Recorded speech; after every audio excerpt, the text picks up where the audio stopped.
नमस्कार, super prime time में आपका स्वागत है। आपके साथ मैं हूं Sumera Khan. Super prime time में हम आपको दिखाएंगे देश दुनिया की बड़ी और अहम खबर, वर्ल्ड एक्सक्लूसिव और एक्सप्लोसिव न्यूज स्टोरीज और वॉर ब्रेकिंग न्यूज जो युद्ध के मैदान से आ रही है। शुरुआत सुपर प्राइम टाइम की वॉर ब्रेकिंग न्यूज के साथ। यूक्रेन के सुमी पर रूसी वायुसेना ने हमला किया।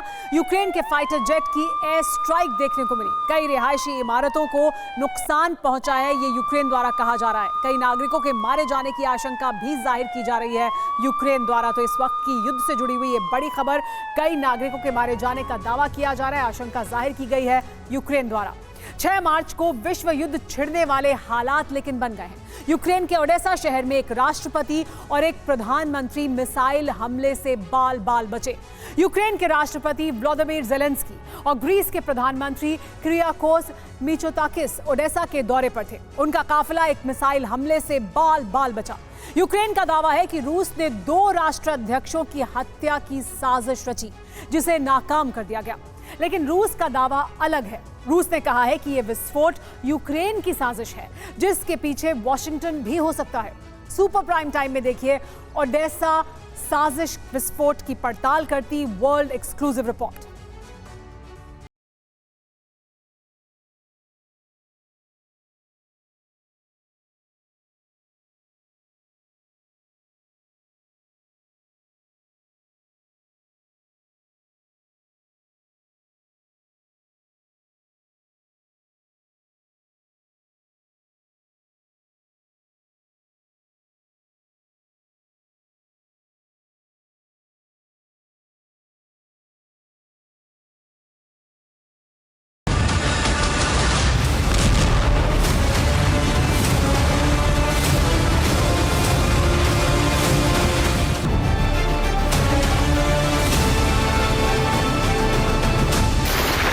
युद्ध में जो अब तक नहीं हुआ वो हो चुका है। यूक्रेन पर 2 साल में सैकड़ों महाविनाशक हमले हुए हैं, लेकिन सबसे बड़ा हमला हुआ है 6 मार्च 2024 को।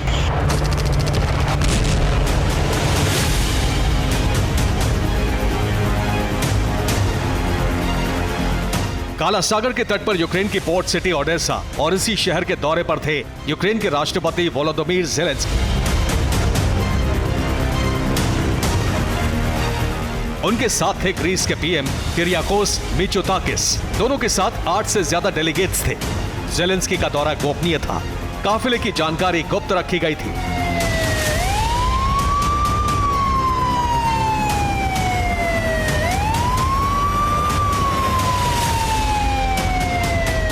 राष्ट्रपति ज़ेलेंस्की और ग्रीस के पीएम किरियाकोस मिचोताकिस का काफिला ओडेसा के एक रेड सिग्नल पर रुका और तभी एक जोरदार धमाका हुआ।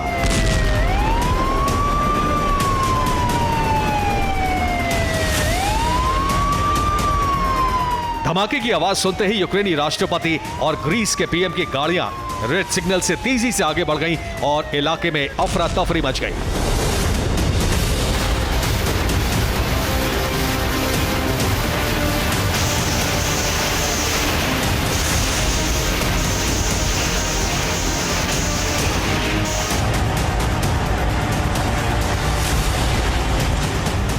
रूस के मिसाइल हमले में ओडेसा के 5 लोग मारे गए। मरने वालों की संख्या बढ़ सकती है। यूक्रेन ने कहा है कि रूस ने ज़ेलेंस्की की हत्या के लिए मिसाइल हमला किया है। ग्रीस मीडिया के मुताबिक रूस ने पीएम मिचोताकिस पर हमले की कोशिश की है।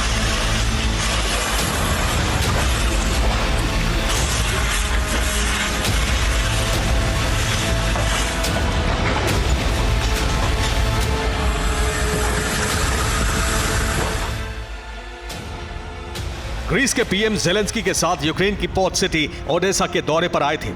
यहां ज़ेलेंस्की ने उनका स्वागत किया और ओडेसा में रूसी हमलों से हुई तबाही के निशान भी दिखाए।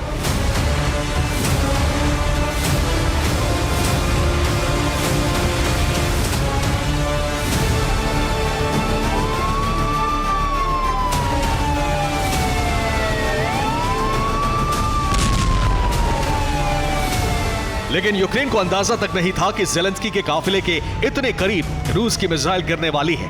हालांकि यूक्रेन और रूस ने इस हमले पर अपने अपने पक्ष भी रखे हैं।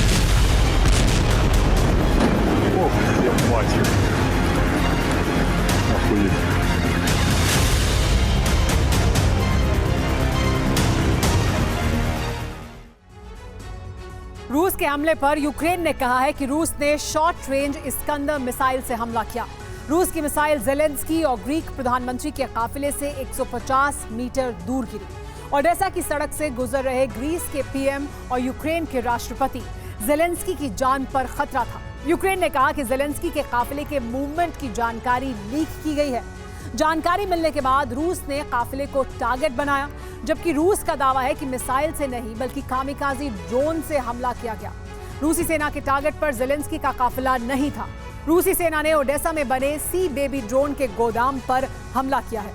रूस की ड्रोन प्रोसेस को जेलेंस्की और ग्रीक पीएम के काफिले की जानकारी नहीं थी।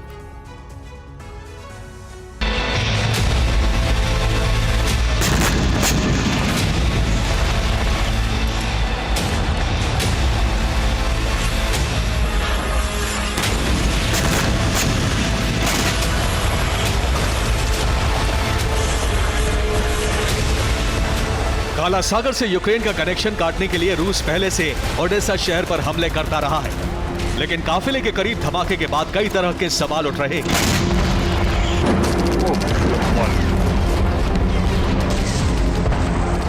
क्या रूस ने जेलेंस्की को मारने की साजिश रची थी? क्या ये सर्गेई कोतोव युद्धपोत पर हमले का बदला था? क्या रूस के 16 फाइटर जेट गिराने का प्रतिशोध लिया गया है? क्या जेलेंस्की के काफिले के करीब हमला करके रूस ने नेटो को चेतावनी दी है? क्या यूक्रेन पहुंचने वाले विदेशी मददगारों को यूक्रेन न आने की चेतावनी दी गई है?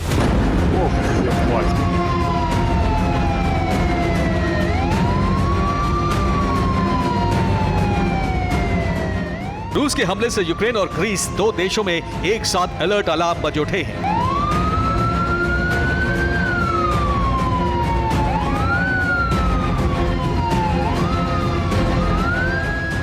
यूक्रेन रूस पर युद्ध अपराध के आरोप लगा रहा है, लेकिन रूस का दावा है कि हथियार हासिल करने के लिए ये जेलेंस्की की लिखी स्क्रिप्ट है। इस हमले के बाद यूक्रेन के विदेश मंत्रालय ने कहा भी कि एयर डिफेंस सिस्टम कितने जरूरी हैं, ये ओडेसा में काफिले पर हमले के बाद समझा जा सकता है।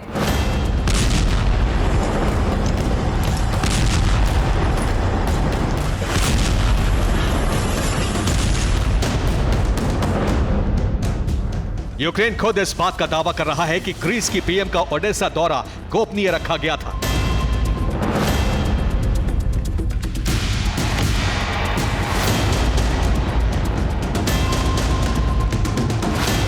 रूस के काफिले के मूवमेंट की जानकारी नहीं थी। क्या यूक्रेन ने काफिले के पास नियंत्रित विस्फोट कराया? क्या यूक्रेन ने ज्यादा फंड हथियार हासिल करने के लिए धमाका कराया?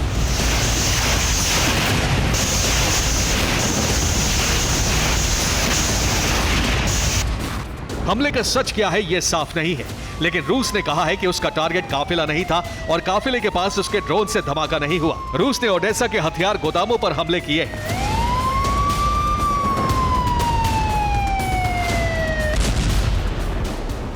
रूस के हमलों से ओडेसा में भारी तबाही मची है। रूस ने ओडेसा पोर्ट के इंडस्ट्रियल एरिया पर कई प्रिसिशन गाइडेड हमले किए हैं।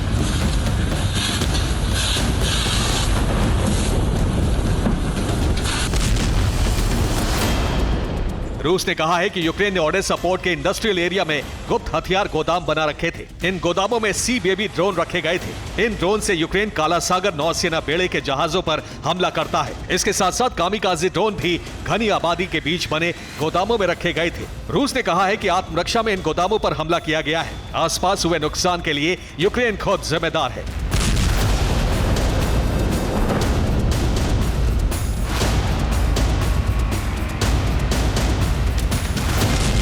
यूक्रेन फरवरी मार्च में रूस के 3 जहाजों की जल समाधि बना चुका है और इसीलिए ओडेसा शहर से रूस यूक्रेन का कनेक्शन काटना चाहता है।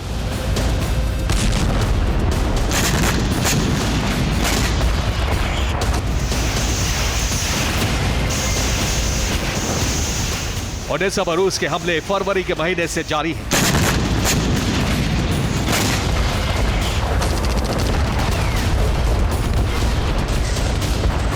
लेकिन जेलेंस्की के काफिले के पास साजिश विस्फोट का सच क्या है, ये नहीं कहा जा सकता है।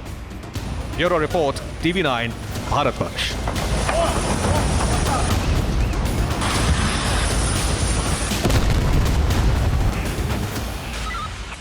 और आगे बढ़ने से पहले इस वक्त की बड़ी खबर जो युद्ध के मैदान से आ रही है वो ये कि रूस की एंटी टैंक ब्रिगेड ने हमला किया। ईस्टर्न फ्रंट लाइन पर गाइडेड शेल से हमले हुए। यूक्रेन की इन्फेंट्री चौकी पर तबाही देखने को मिली है। 26 से ज्यादा यूक्रेनी सैनिकों की मौत हो गई है इस हमले में।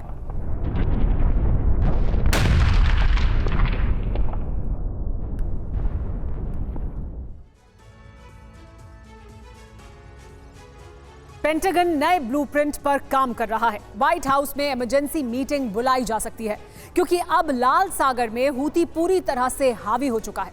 टास्क फोर्स के कई देश हूती के हमलों से घबराकर बैकफुट पर चले गए हैं। ऐसे में कमान संभाल रहे अमेरिका पर हूती ने मिसाइल स्ट्राइक बढ़ा दी है। अभी तक जहाजों पर हमले कर रहा हूती अब क्रू मेंबर्स को भी निशाना बना रहा है। यूएस कार्गो शिप पर हुए हमले में 3 क्रू मेंबर मारे गए। अब अमेरिका ने ऐलान कर दिया है जब तक हूती का खात्मा नहीं होता तब तक यमन पर बारूद की बारिश होती रहेगी।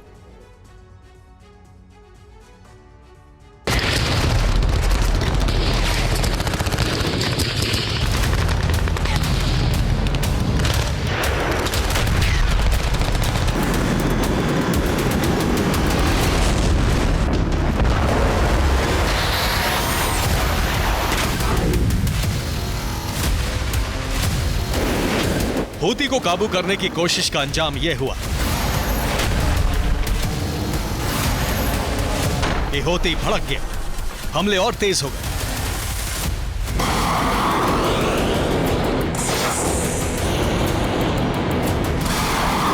कार्गो शिप तो निशाने पर पहले से ही थे, अब टास्क फोर्स के जहाजों पर भी हमले किए जा रहे हैं।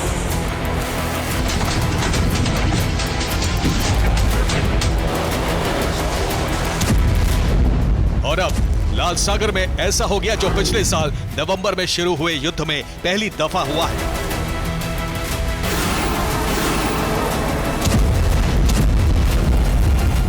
हूती के हमलों में कार्गो शिप के क्रू मेंबर्स को जान बचानी भारी पड़ रही।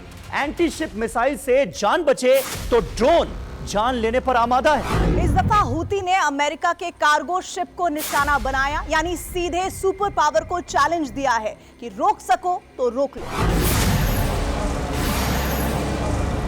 हूती जितनी दफा हमले करता है उसके बाद बयान जारी करता है, यानी हिमाकत देखिए, हमले करने के बाद खुलेआम उन्हें स्वीकारता है।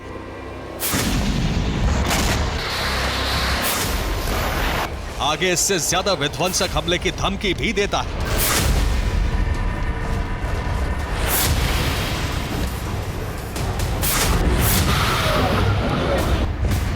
ऐसा पहली बार हुआ है कि हूती के हमलों में कार्गो शिप पर मौजूद क्रू मेंबर्स मारे जा रहे हैं।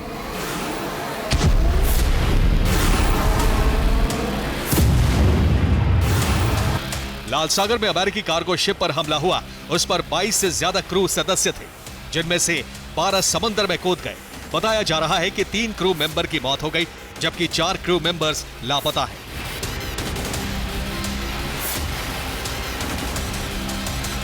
जो गंभीर रूप से घायल हैं, उन्हें रेस्क्यू कराकर इलाज कराया जा रहा है।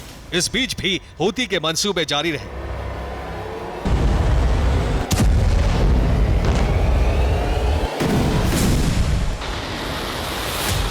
लाल सागर धधकता रहा, हूती बारूद की बारिश करता रहा।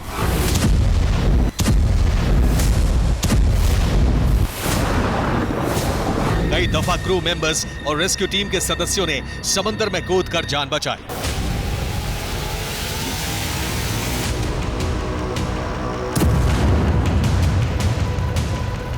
पिछले 1 हफ्ते में हूती ने लाल सागर में कोहराम मचा दिया है। इस दौरान 3 कार्गो शिप को डुबो दिया। एक दिन पहले इटली के शिप को मिसाइल अटैक से डुबो दिया, जबकि उससे पहले 2 बार हमले करके ब्रिटिश शिप रूबी मार पर पहले आग लगाई और फिर समंदर में डुबो दिया। इसके अलावा कल इजराइल के शिप पर उस वक्त हमला किया गया जब उसे रेस्क्यू करके जिबूती ले जाया जा रहा था।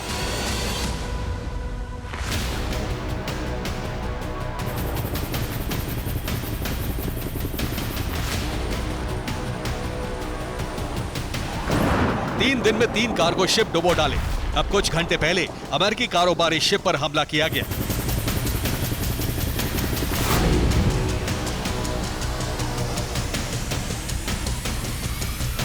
हूती ने ठान लिया है कि वो सीधे अमेरिका से टकराएगा, जिससे अमेरिका इजराइल पर दबाव बनाकर युद्ध रुकवा सके। पिछले 3 दिन में अभी तक के सबसे बड़े हमले हूती ने किए हैं। टास्क फोर्स के 3 युद्धपोत भी तबाह कर दिए। ये तीनों अमेरिका के थे। लाल सागर में बारूदी ज्वाला धधक रही है, जहाजों की जल समाधि हो रही है। ऐसे में अमेरिका ने आज की रात सबसे बड़ा हमला करने की ठानी है।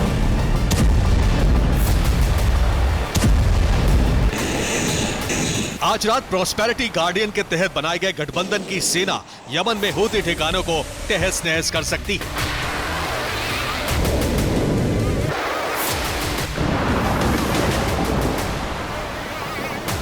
जिससे अदन की खाड़ी से लेकर बाब अल मंडेब स्ट्रेट तक का इलाका टास्क फोर्स अपने कब्जे में ले सके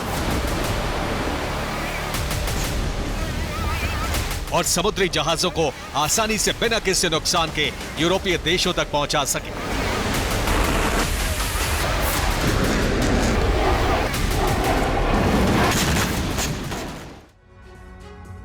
ईरान से हथियार और ट्रेनिंग मिलने के बाद हूती लड़ाके और ज्यादा खूंखार हो चुके हैं, जिससे 2 पश्चिमी देशों के जहाजों पर लगातार हमले कर रहे हैं। अब यूएस कार्गो शिप पर हूती ने हमला किया है। हूती के हमले के लिए एंटी शिप बैलिस्टिक मिसाइल दागी गई, जिससे यूएस कार्गो शिप का एक हिस्सा क्षतिग्रस्त हो गया। इस दौरान जान बचाने के लिए क्रू मेंबर जहाज से कूद गए। तभी रेस्क्यू के लिए 2 बोट आई थी, जिस पर भी हूती ने एक बार फिर हमला किया। इस ड्रोन हमले में एक बोट में आग लग गई, जबकि दूसरी रेस्क्यू बोट ने बाकी क्रू मेंबर्स को बचाने की कोशिश की।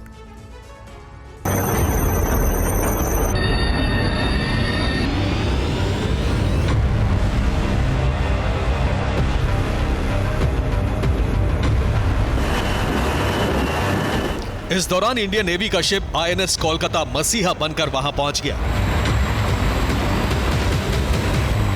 जिसने स्पेशल रेस्क्यू ऑपरेशन चलाकर यूएस शिप पर मौजूद क्रू मेंबर को बचा लिया।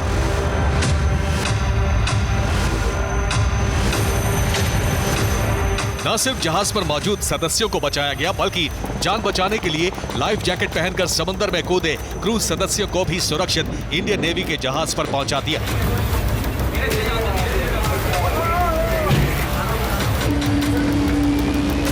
हेलीकॉप्टर और बोट की मदद से इस ऑपरेशन में 21 क्रू मेंबर की जान बचाई गई, जिसमें एक भारतीय मूल का भी सदस्य था। टास्क फोर्स ने जो तस्वीर जारी की है, उसके मुताबिक अदन की खाड़ी में यमन से 54 नॉटिकल मील दूर इसी जगह पर हूती ने जहाज पर हमला किया था।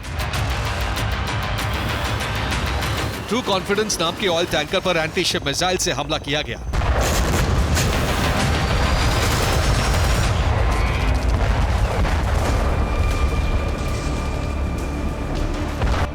शिप पर कैरिबियन देश बारबाडोस का झंडा लगा था, यानी अमेरिका के बनाए इस शिप को बारबाडोस ने किराए पर लिया था, जबकि ये लाइबेरिया की कंपनी के नाम रजिस्टर्ड था।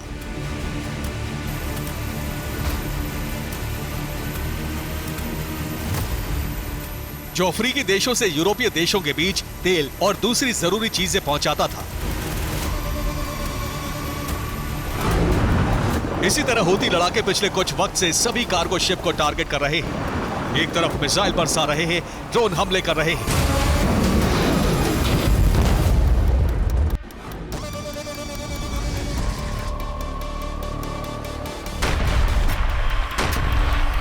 सवाल उठ रहा है कि इतने विध्वंसक हमले करना उन्हें किसने सिखाया? इसका जवाब ये वीडियो है। इसमें हूती लड़ाकों को विध्वंसक हथियार चलाने की ट्रेनिंग दी जा रही है, जिसे देने वाला ईरानी कमांडर है। यानी ईरान हूती को पूरा पैकेज दे रहा है, हथियार भी दे रहा है और उन्हें चलाने की ट्रेनिंग भी।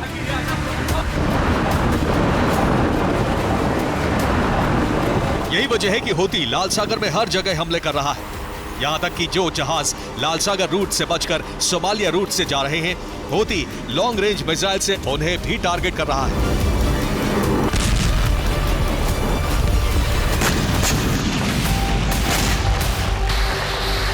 कल अमेरिकी कार्गो शिप पर हमला करके सीधे अमेरिका को चैलेंज किया गया, यानी अब टकराव सीधे अमेरिका से है, जिसे करारा जवाब देना ही होगा, नहीं तो अरब में उसका दबदबा हमेशा के लिए खत्म हो सकता है और ईरान यही चाहता है।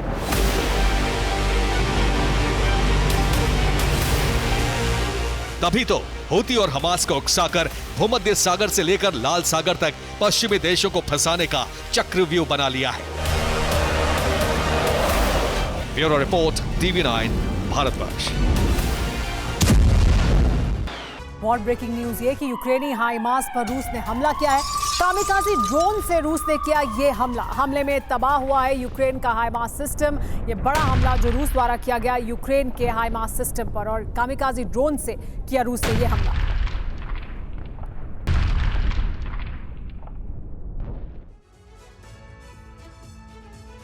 बस 3 दिन बाद किसी भी वक्त रूस और नेटो के बीच महायुद्ध शुरू हो सकता है। नेटो और रूस में तनाव अपने चरम पर पहुंच गया है। इस तनाव का परिणाम तीसरा विश्व युद्ध हो सकता है। नेटो फिनलैंड के बाद अब स्वीडन को भी सदस्यता देने जा रहा है। इसी के साथ नेटो उत्तरी यूरोप में परमाणु हथियारों की तैनाती करने वाला है। क्रेमलिन नेटो के इस कदम से न सिर्फ भड़क गया है बल्कि यूरोप को मिटाने की हुंकार भी भर दी है।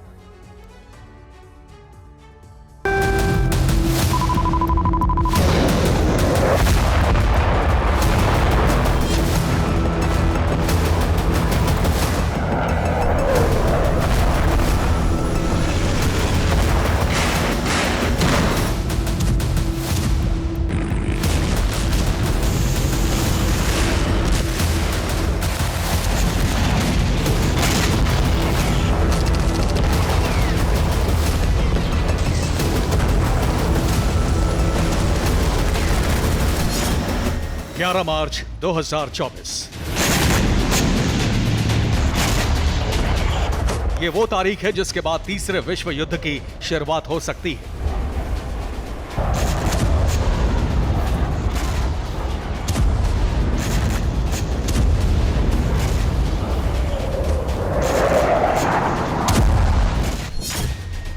मार्च 2024 ये वो दिन है जिसके बाद रूस और नेटो में परमाणु युद्ध छिड़ सकता है।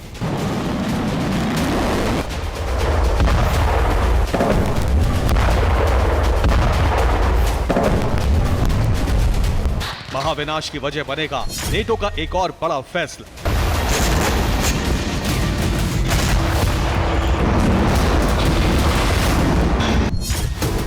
मार्च 2024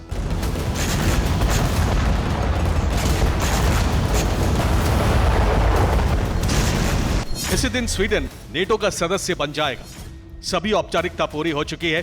बस 3 दिन बाद ब्रसेल्स में मौजूदा नेटो के हेडक्वार्टर पर स्वीडन का ध्वज फहरा दिया जाएगा और इसी के साथ स्वीडन आधिकारिक तौर पर नेटो मेंबर बन जाएगा। वहीं स्वीडन नेटो का मित्र बनने जा रहा है जो रूस का पड़ोसी है, जो रूस को पसंद नहीं करता। फिनलैंड के बाद स्वीडन रूस का दूसरा पड़ोसी देश है जो नेटो के पाले में जा रहा है।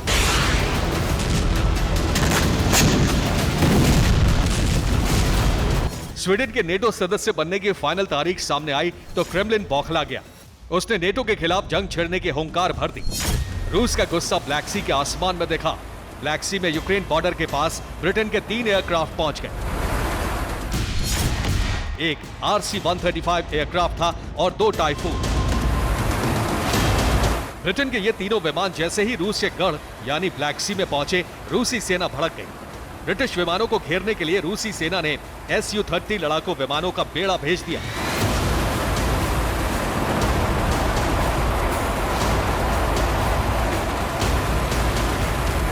रूस के सुखोई विमानों ने ब्रिटिश एयरक्राफ्ट को घेर लिया। ब्लैक सी में काफी देर तक युद्ध की स्थिति बनी रही, काफी देर तक तनाव रहा। आखिरकार ब्रिटिश विमानों को वहां से भागना पड़ा। अगर वो ऐसा नहीं करते तो रूसी फाइटर जेट हमला कर देते।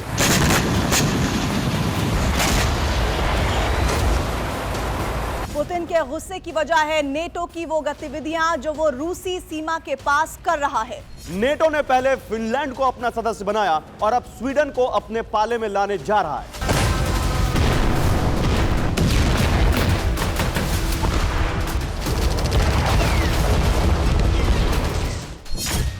बात सिर्फ इतनी ही नहीं है। नेटो रूस के पास अब तक का सबसे बड़ा युद्धाभ्यास कर रहा है। उत्तरी यूरोप में मौजूद नेटो देशों में लगातार सेना और हथियार भेज रहा है। रूस से सटे नेटो देशों में 1000 न्यूक्लियर बंकर भी तैयार हो रहे हैं। इसके अलावा फिनलैंड में नेटो एटमी हथियारों की तैनाती की तैयारी कर रहा है।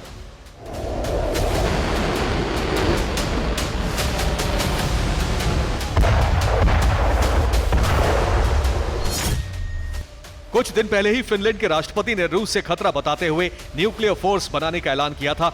इसके लिए उन्होंने नेटो से मदद मांगी थी। फिनलैंड के प्रेसिडेंट ने सुरक्षा के लिए फिनलैंड की धरती पर नेटो से एटमी मिसाइलों को तैनात करने की अपील की थी। अब इस पर रूस के विदेश मंत्रालय की खतरनाक प्रतिक्रिया आ गई है। रूसी विदेश मंत्रालय की प्रवक्ता मारिया ज़खारोवा ने ऐलान किया है कि अगर अमेरिका और नेटो ने उत्तरी यूरोप में एटमी हथियारों की तैनाती की तो रूस यूरोप में मौजूद नेटो के सभी एटमी सेंटर को तबाह कर देगा। नेटो का यह कदम उन देशों के लिए भी खतरनाक होगा जिनकी धरती पर परमाणु हथियारों की तैनाती होगी।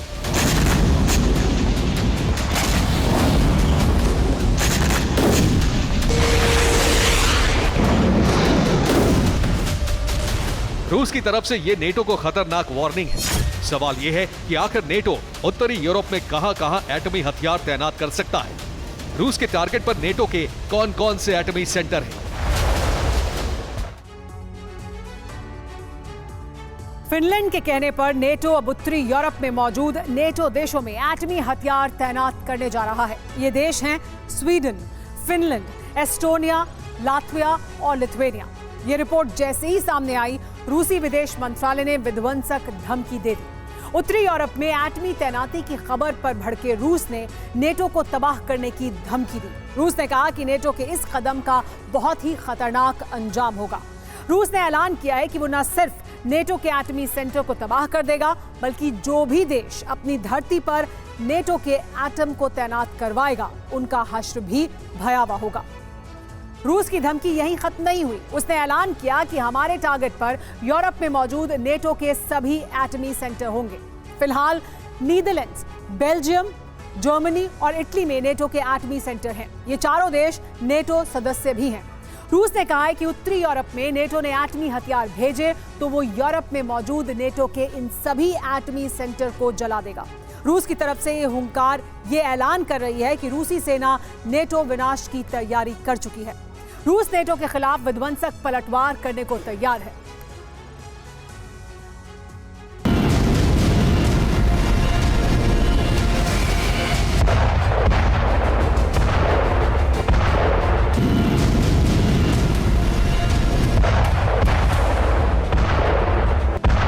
रूस और नेटो का एक भी युद्धक कदम तीसरे विश्व युद्ध का रूप ले सकता है।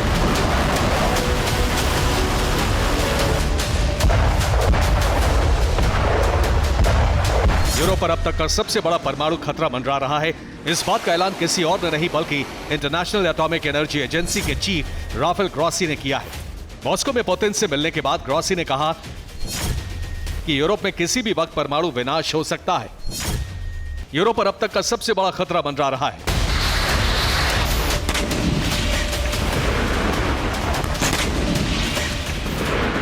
ग्रॉसी का यह बयान तब आया जब उन्होंने रूसी राष्ट्रपति से मुलाकात और बात की। शायद इसी मीटिंग के दौरान ग्रॉसी को रूस के खतरनाक प्लान का संकेत मिला।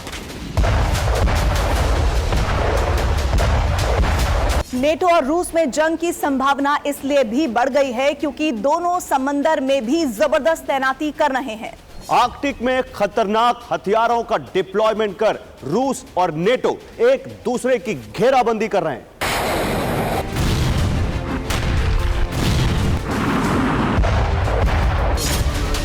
यही हाल ब्लैक सी का भी है। यहां रूस की ब्लैक सी फ्लीट पहले से ही तैनात है, लेकिन अब नेटो यहां पर अपने पांव पसार रहा है। नेटो ने ब्लैक सी में एक बार फिर बड़ी तैनाती कर दी है।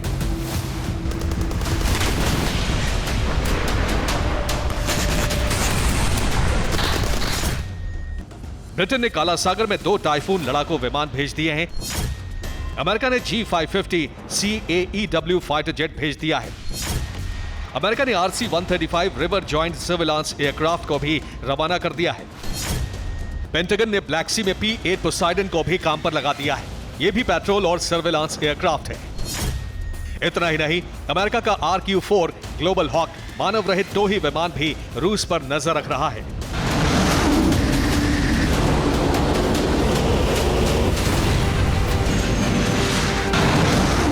रूस ने नेटो के इस फैसले को उकसाने वाला कदम बताया है। इस बीच ऑस्ट्रिया के चांसलर कार्ल नेहमर ने जो कुछ कहा है, अगर वो सच साबित होता है तो यह भी रूस और नेटो के बीच जंग की एक वजह बन सकता है। नेहमर ने दावा किया है कि नेटो यूक्रेन से गुजरने वाली रूस की गैस पाइपलाइन को किसी भी वक्त तबाह कर सकता है। अगर ऐसा हुआ तो रूस को एटमी विस्फोट से कोई नहीं रोक पाएगा।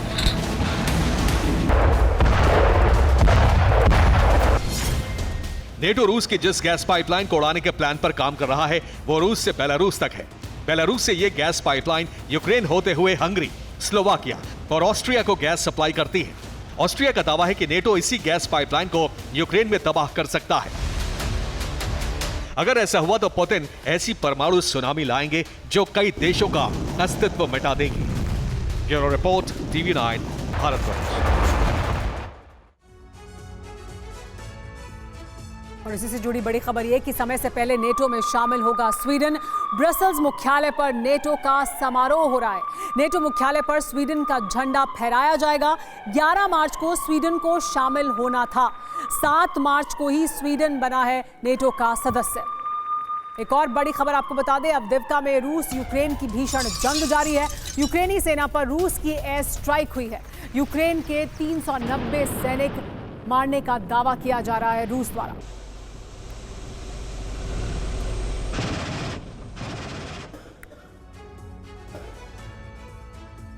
अब तक रूसी ब्रिगेड यूक्रेनी सेना के ठिकानों पर हमला कर रही थी, यूक्रेन के हथियार डिपो को तबाह कर रही थी। मगर इस बार पुतिन सेना ने रणनीति बदली और यूक्रेन की सरजमी पर मौजूद अमेरिकी हथियारों को सिलसिलेवार ढंग से तबाह किया।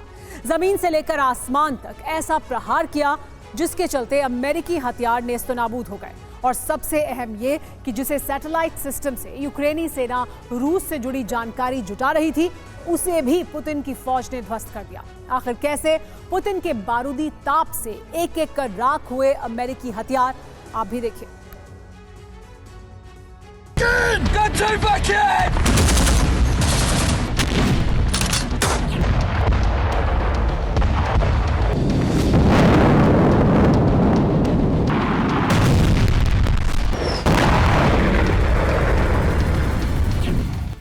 US satellite Starlink system kamikaze drone attack में तबाह।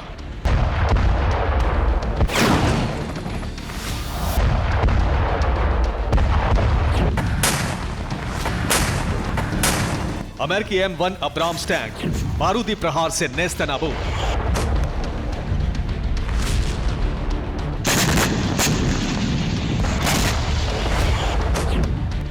अमेरिकी हाइमार्स रॉकेट सिस्टम विस्फोटक हमले में तहस नहस।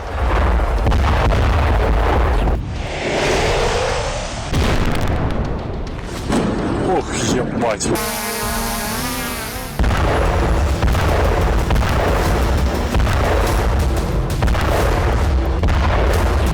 भले ही जंग रूस यूक्रेन में छिड़ी हो, भले ही बैटल ग्राउंड में इन दोनों मुल्कों की सेना आपस में भिड़ रही हो, अगर हैरान करने वाली बात यह है कि इस बारूदी संघर्ष में बीती रात अगर किसी की बलि ली गई तो वो अमेरिकी हथियार, डिफेंस सिस्टम और युद्ध से जुड़े साजो सामान थे।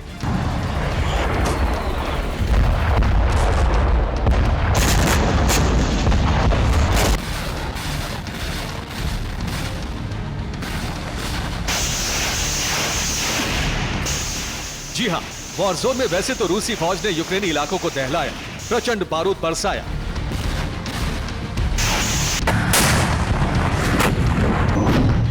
मगर असल में पुतिन ब्रिगेड के टारगेट पर सिर्फ और सिर्फ अमेरिकी हथियार थे।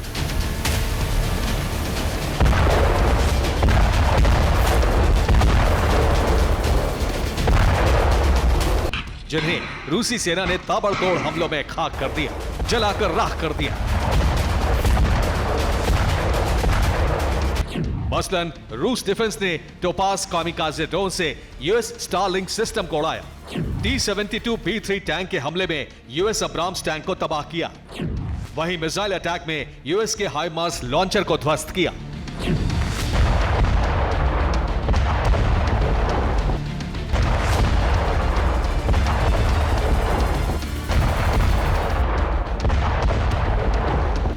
पूर्वी दक्षिणी यूक्रेन पर धावा बोलने वाली रूसी सेना ने ताबड़तोड़ अंदाज में अमेरिकी हथियारों पर बारूदी बारिश की, वो भी जमीन से लेकर आसमान तक।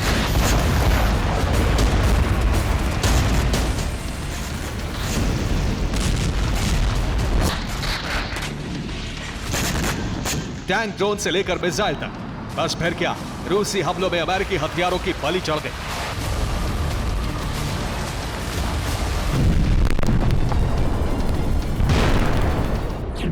और यूक्रेनी सेना हाथ पर हाथ धरे देखती रही।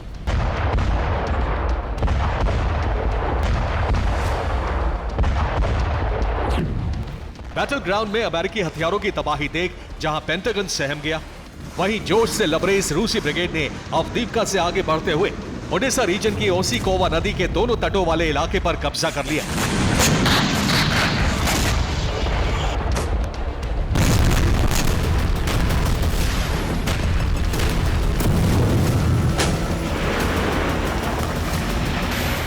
जानते हैं, अवदीपका से ओडेसा के ओसिकोवा रिवर तक रूस ने सिलसिलेवार अंदाज में बारूदी तांडव मचाया।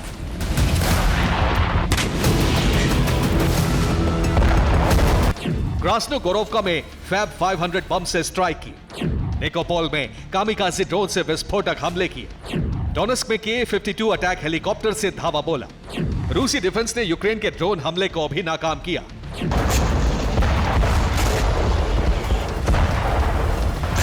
आपको बता दें कि जैसे ही दक्षिण पूर्वी यूक्रेन के बड़े इलाके में रूसी ब्रिगेड का कब्जा हुआ, उसके फौरन बाद यूक्रेनी सेना ने भी जबरदस्त पलटवार की कोशिश की। जहां एक तरफ बैटल ग्राउंड में तबाही मचा रहे रूसी विध्वंसकों को ध्वस्त किया, वहीं रूसी कब्जे वाले इलाके में ड्रोन स्ट्राइक भी की। मसलन अवदीपका में रूस की 6 हॉवित्जर तबाह की गई। डोनेस्क रीजन में रूसी T-80BV टैंक तबाह किया। पूर्वी यूक्रेन में रूस के दर्जनों आर्मर्ड व्हीकल ध्वस्त हुए। खेरसोन में रूस का एंटी एयरक्राफ्ट सिस्टम तबाह हुआ। वहीं कुर्स्क, ब्रायंस्क और तुला में यूक्रेन ने ड्रोन स्ट्राइक की।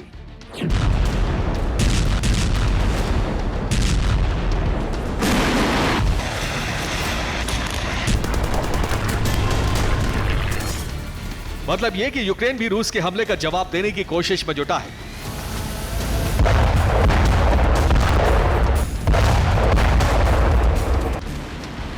मगर एक बात शीशे की तरफ साफ हो गई है कि रूस जैसे महाबली मुल्क, उसकी ताकतवर सेना और उसके विध्वंसक हथियारों के आगे टिकना अब यूक्रेन के बस की बात नहीं।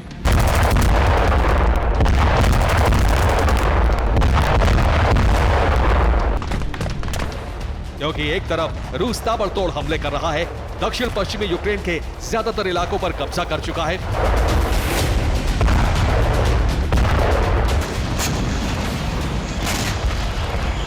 तो वहीं पश्चिमी देशों से मिले हथियारों को भी तबाह कर रहा है,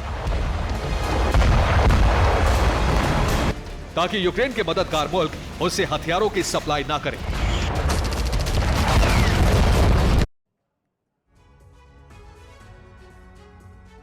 यूक्रेन के 2 एडवांस हथियारों ने रूस के कई मोर्चों पर भारी तबाही मचाई है।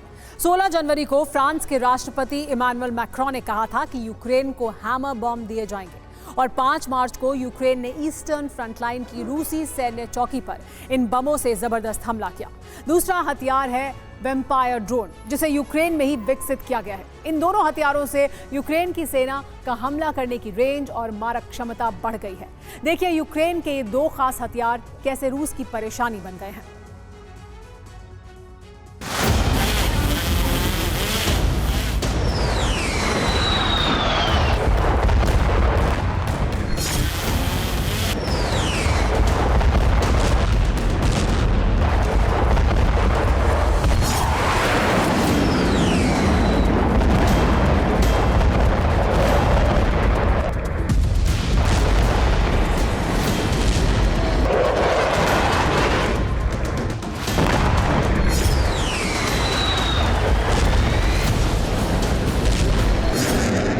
यूक्रेन के 2 विनाशक हथियार, एक हैमर बम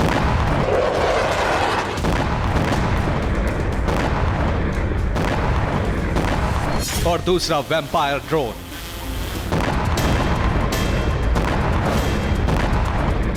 हैमर बम यानी प्रिसिशन गाइडेड हथियार,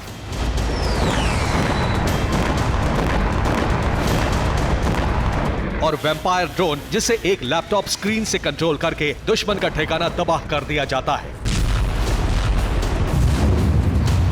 ये यूक्रेनी वायुसेना के हैमर बम हमलों से मची तबाही की तस्वीरें हैं। ये बम यूक्रेन की वायुसेना फाइटर जेट से बरसा रही है।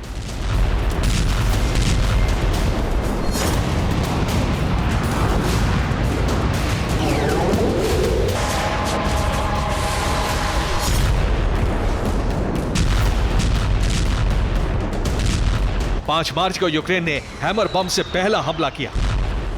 ईस्टर्न फ्रंट लाइन पर रूस के कोजाची लाहेरी पोस्ट पर हैमर बम से धमाका किया गया। हैमर बम का पूरा नाम है highly agile modular munition extended range. इस साधारण बम को तकनीक के सहारे गाइडेड बम बनाया गया है। ये 250 किलो विस्फोटक के साथ टारगेट पर हमला करता है और तबाही कुछ इस तरह होती है।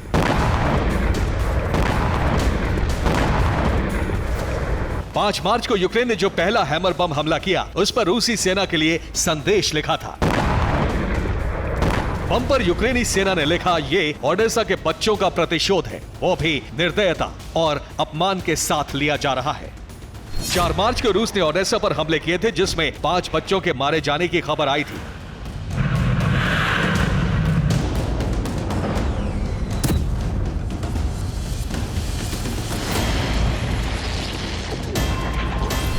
हैमर बम यूक्रेन को फ्रांस से मिले हैं। इस बम की खासियत है कि एक साधारण बम के पीछे रैक यानी रेंज एक्सटेंशन किट लगाई जाती है। बम के अगले हिस्से पर लेजर जीपीएस लगाया जाता है। रेंज एक्सटेंशन किट के जरिए बम 70 किलोमीटर तक उड़ान भरता है। लेजर जीपीएस के जरिए बम को गाइड किया जाता है। इस बम को फिट करने के लिए यूक्रेन के MiG-29 विमानों को अपग्रेड किया गया है। यूक्रेनी वायुसेना टारगेट से 70 किलोमीटर दूर रहकर हमला कर सकती है। हैमर बम ने यूक्रेनी वायुसेना की हमला करने की क्षमता और रेंज दोनों में इजाफा किया है। हैमर बम के साथ साथ दूसरे हथियार ने भी यूक्रेन की ताकत बढ़ाई है।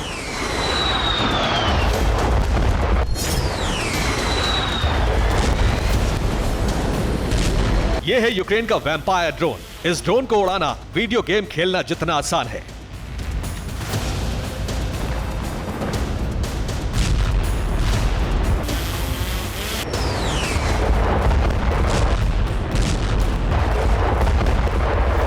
इस ड्रोन को उड़ाने के लिए टारगेट 70-80 किलोमीटर दूर एक कैंप लगाया जाता है। ड्रोन यूनिट के 4 लोग मिनटों में कैंप लगाकर इससे हमले शुरू कर देते हैं। इस ड्रोन को रूसी सेना ने बाबा यागा नाम दिया है। रूस यूक्रेन की दंत कथाओं में बाबा यागा बच्चों को खाने वाली डायन कही जाती है। रूसी सेना ने इससे होने वाली तबाही से डर कर यह नाम दिया है। वैम्पायर ड्रोन 20 फीट ऊंचे एंटेना से ऑपरेट होता है। एंटेना स्टारलिंक सैटेलाइट से कनेक्ट होता है। वैम्पायर ड्रोन 4 बम लेकर उड़ान भरता है।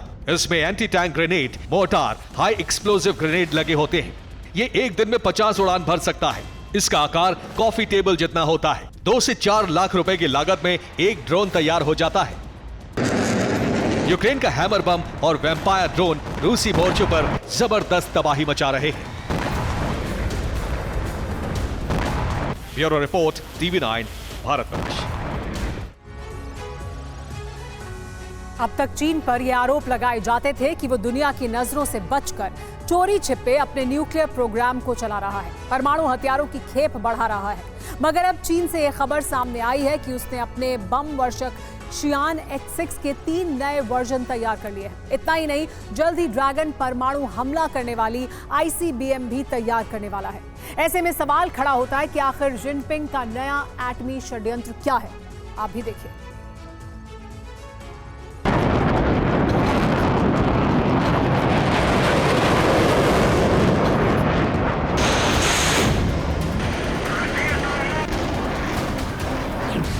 यूक्रेन क्राइसिस चरम पर है।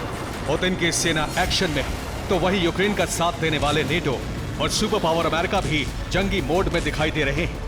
मगर इन सब के बीच चीन से ऐसी खबर आई है जिससे न्यूक्लियर वॉर का खतरा बढ़ गया है, क्योंकि ड्रैगन ने परमाणु बम वाला एक ऐसा दस्ता तैयार किया है जिसे लेकर दावा किया जा रहा है कि वो पहले से ज्यादा विनाशक अंदाज में न्यूक्लियर बम बरसाएगा, भीषण तबाही मचाएगा।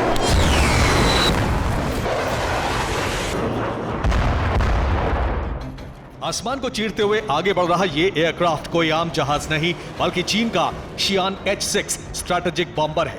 और चीनी डिफेंस ने इसी बॉम्बर के एडवांस्ड वर्जन को तैयार करके न सिर्फ दावा किया है, बल्कि इसकी पहली झलक दुनिया के सामने दिखाई है।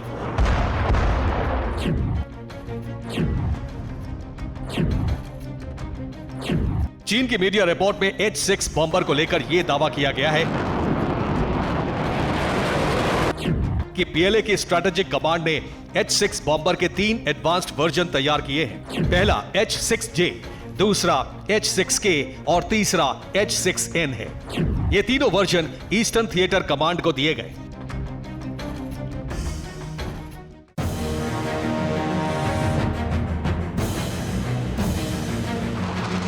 आपको बता दें कि अब तक चीन शियान H6 बॉम्बर की खेप रूस से मंगाता था। रूस का Tu-16 बॉम्बर को ही कन्वर्ट कर उसे ड्रैगन ने शियान H6 बॉम्बर नाम दिया था। मगर अब ड्रैगन सेना का दावा है कि शियान H6 बम वर्षक के जो वर्जन तैयार किए हैं वो पूरी तरह से मेड इन चाइना है।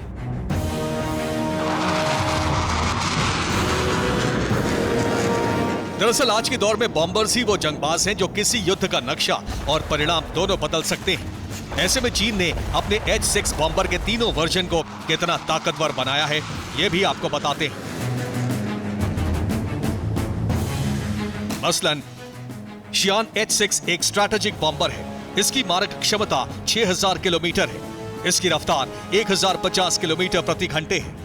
ये 400 किलो विस्फोटक ले जा सकता है। इससे क्रूज मिसाइलें भी दागी जा सकती हैं। इसका कुल वजन 76000 किलो है।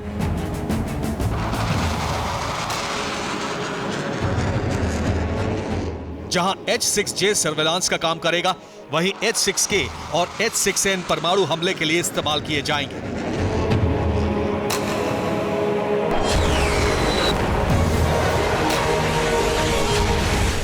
एक तरफ ड्रैगन ने एटमी बम वर्षक को अपग्रेड किया है, उसे पहले से ज्यादा विनाशक और विध्वंसक बनाया है, तो वहीं दूसरी तरफ चीनी डिफेंस ने नई ICBM यानी इंटरकॉन्टिनेंटल बैलिस्टिक मिसाइल तैयार करने का ऐलान किया है, जो एटमी हमला कर सकती है।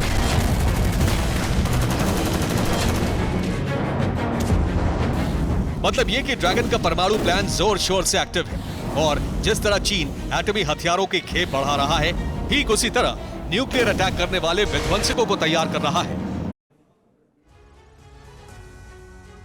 जो पुतिन का विरोध करता है उसका अंजाम बहुत बुरा होता है। जो पुतिन के रास्ते में आकर रुकावट बनता है उसका बहुत ही खौफनाक हश्र होता है, चाहे वो नेवल्नी हो या फिर कोई और। ये बात दुनिया जानती है। इस बात का नया उदाहरण है रूस के पूर्व चेस चैंपियन गैरी कैस्परोव।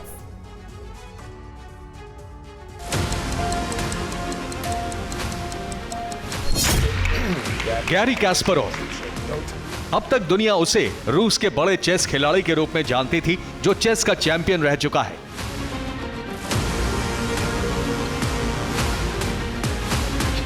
ये वही गैरी कैस्परोव हैं जो 2 बार विश्व चेस चैंपियनशिप जीतकर रूस का मान बढ़ा चुके हैं।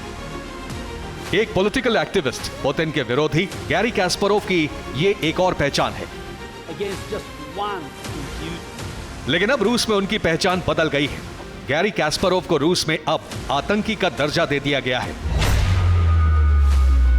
रूस की फाइनेंशियल वॉचडॉग ने 60 साल के गैरी कैस्परोव को आतंकी घोषित कर दिया है। इसी के साथ उनके सभी बैंक अकाउंट को भी फ्रीज कर दिया गया है। कैस्परोव वही शख्स हैं जो खुलकर पुतिन और क्रेमलिन की नीतियों का विरोध करते रहे हैं। अब कहा जा रहा है कि पुतिन ने कैस्परोव को इसी विरोध की सजा दी है। Bureau report, TV9 Bharatvarsh. Europe के कई देशों में किसान ट्रैक्टर लेकर प्रदर्शन कर रहे हैं। पोलैंड में हजारों किसान संसद के बाहर जा पहुंचे, बढ़े हुए टैक्स का विरोध करने। जहां उनकी पुलिस से हिंसक झड़प हो गई, उसके बाद कई खौफनाक तस्वीरें सामने आई हैं पोलैंड से।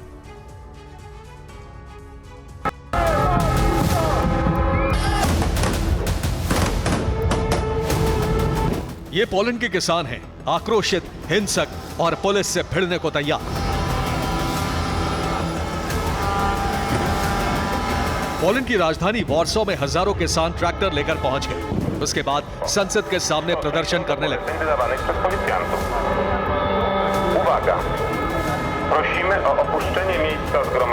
पहले पुलिस को देखकर नारेबाजी की, सायरन बजाए। इस दौरान टायर जलाने लगे।